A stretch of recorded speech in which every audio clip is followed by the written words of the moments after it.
Jehova Mwokozi wangu, hapana cha ndinga shaiwa, anundibatiza pasi, kama furumba nyoro,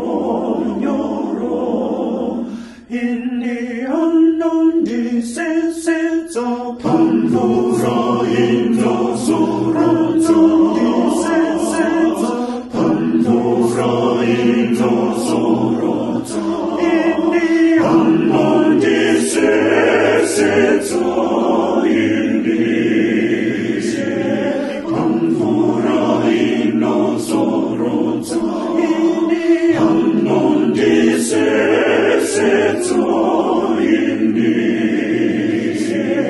pamvura inno zoronzo. Anaponesa mweya wangu, anundifambisa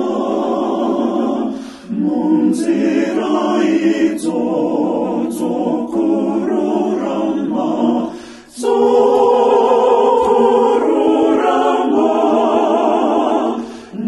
nokuda kwezita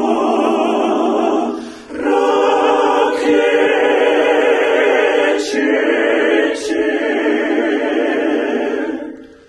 nokuda kwake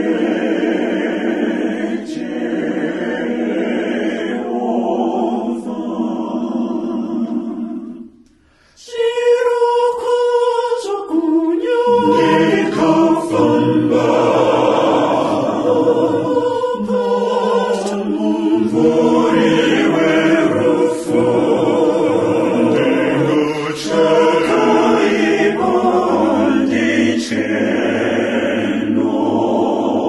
kuti imi muneni nzvimbo yenyu nemudonzvo wenyu zvinondinyaradza.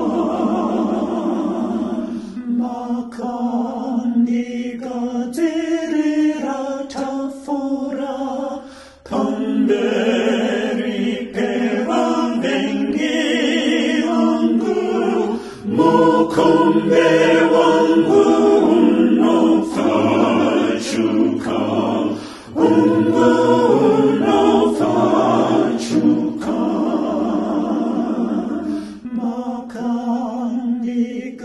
Makandigadzirira tafura pamberi pevavengi vangu, mukombe wangu unopfachuka, unopfachuka. Zvirokwazvo upenyu nenyasha zvichanditeverera ini, mazuva ose upenyu hwangu ndichagara